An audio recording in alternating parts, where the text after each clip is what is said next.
Boy, a lot in the news today. LuLu speaking out against EA. I thought she made some rather good points that we should probably focus on in the future if we're ever going to get any real good changes done. Also, Respawn developer seems to be maybe hinting towards the fact that a random player may have posted a random video doing a random skit and almost finding out an Easter egg. I'm not really sure. We're going to talk about all of that and much more in today's video. Make sure to leave a like on the video, subscribe to the channel, comment down below. Today is the last day for the heirloom finalists. I'm going to be picking an heirloom winner after the stream today, and I'll add one more finalist from this video today as long as you do those 3 steps. And if you're already subscribed, thank you so much indeed for doing that. And let's jump right into it. So first off, I wanted to show you guys this clip right here. I thought this was rather interesting. I've not really seen many people do this, and thank you, Alexis, for tagging me in this. So Pav is a Respawn developer over at Apex. There was actually a YouTuber, I believe, that Punch Kid, who posted this, and this guy is pretty big, and he's also doing a little funny skit here with the Lifeline heirloom, playing the drums, and it's pretty funny because they're dodging shots, and got 5,000 likes over here on Twitter. Now this actually got retweeted by Pav though, and it was just a suspicion emoji, or just like a little confused emoji or thinking emoji, and people are wondering now off of this, hey, was he onto something? Was he about to discover some kind of Easter egg? What's so suspicious about this? So if you guys have a bunch of free time, this may be something worth doing, going over here and messing with these drums to see if there's any kind of Easter egg that you can figure out. Just seems like there must be something up to this. I'm pretty sure this guy died, right after this happened, but nonetheless, very funny clip indeed. Now, you guys know that with the collection event update, we had a lot of input lag over on the console systems. I know specifically Xbox Series X, but I've heard that there were some other ones as well. Some people were even saying it's actually the old gens as well, so it could honestly just be all consoles entirely. I was also trying to say that controller on PC was feeling a little bit weird with the aim assist and all, and nobody believed me. They just said I suck. So I don't know, I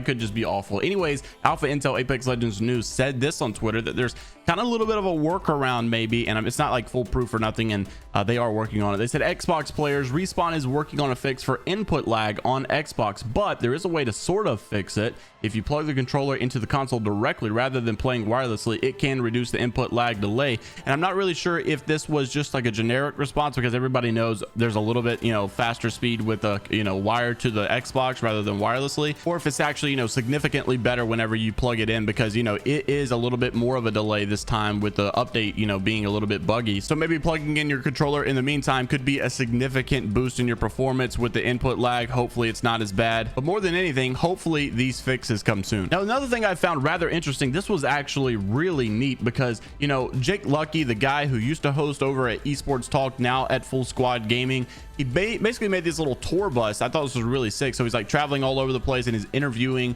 Twitch streamers, YouTubers, and all of this stuff. We actually got an interview with LuLu, and it was very interesting. He said, I talked to LuLu about the current state of Apex Legends.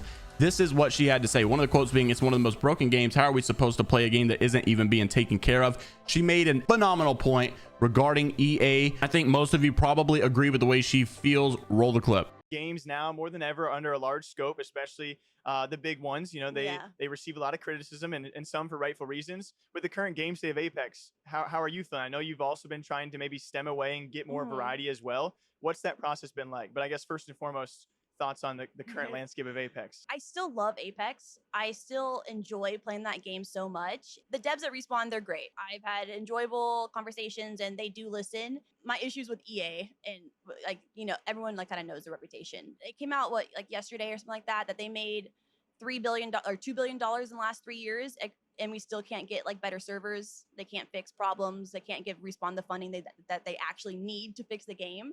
So Apex, we've had bugs in every single season, but we're also addicted. We're still playing the game, but it is one of the most broken games. And right now we're having a DDoS problem. The Xbox kids are able to DDoS our lobbies. The servers have been dying, and it's tough. I was playing with my girls yesterday, and we all just were like, we love this game, but I don't want to play right now. So we all got off because we're like, this sucks. How are we supposed to play and make content on a game that isn't being taken care of? I gotta be honest with you, I completely agree with her, and I'm glad that some really big names, like the bigger Twitch streamers, are speaking up about this as well, because the bigger the names that we get, the more attention that we're gonna have on this. And I'm really hoping that, I don't think EA will ever change their ways. They're always going to be a greedy type company, but I just really hope that maybe somewhere along this there's some light at the end of the tunnel. We know that EA was trying to sell. Maybe a good company who's got some better intentions would buy EA or something, and maybe give Respawn a little bit more funding that they need. Definitely intrigued to see what you guys have to say in the comments down down below. So there's like so many issues currently in Apex right now that has players divided. You know, it could be the rank system that nobody can agree on. It could be the fact that Respawn cannot fix the bugs that people are always upset about, and you know, they're always console versus PC. The aim assist is still a topic of discussion. Skill-based matchmaking. There's so many things. We could go on and on and on about things that, you know, the community has so-called, you know, pushed for to be fixed. It's never been touched. It's never been fixed. It's never been really even changed for a lot of these. However, this is a significantly different graph regarding the rank system specifically, showing, look at how different the season 12 and season 13 rank systems were as far as people reaching masters. This was tweeted out by Apex Status. However, I just want to point in there that, you know, apexrank.com is better than Apex Status. So this is not a sponsor. There's no actual beef. I Look Games is my friend. He owns the site, so check it out. Anyhow, they posted this graph and I found this to be rather interesting indeed. They said, I always find this chart funny. That's the number of masters in season 12 split 1 and now. And you can see 154,733 masters on PC in split 1 of season 12, and now there's only 1,939. So this is not, you know, just, oh, you know, masters a little bit harder to get this season. No, it's significantly harder. And another thing I found pretty interesting is whenever people were, I'm gonna act like that voice crack did not happen. I'll leave it in there so you guys can roast me, but gosh, that was bad. But what I thought was crazy is, you know, last season people were flaming and roasting everybody for, you know, basically saying and discrediting people's masters run, and people were posting like, yo, we got masters. Hey, we got masters. Look at this. We got masters. And everybody was so proud of themselves. And I'm not trying to, you know, down anybody. I think masters is a, you know, great accomplishment, and there's nothing to be ashamed of posting yourself getting masters. But people were always so mad when someone said, you know, yeah, but it says season 13 master. It's not as big of a deal. And to be fair, it really is not that big of a deal. I'm sorry, season 12 master. And so when you look back at the stats now, it really shows you, but this is like significantly different. We're not talking about like, hey, it was a little easier to get it last season. We're talking about only 2% of last season masters are able to actually get back in it. It seems like only 2% of them. So it's hard, but yet they'll be receiving the same exact rewards of the people who got it last season, last split. So I just think that it's time for, you know, permatrails to come back, and, you know, for people to be able to keep their rewards. I think that the badges need to maybe be a little bit different because it's not the same. Also, I wanted to point out here, I thought this was rather funny. An Apex Legends developer kind of flaming a pro player who's currently the #1 rank. How may have passed him. I know there's been like a huge, you know, race between Imperial How and his Watson over on the rank system, on the rank grind, to see who will be #1. Well, his Watson was actually, you know, trying to play when the update came out. The servers went down. You guys saw it. You guys know all the server issues that we had,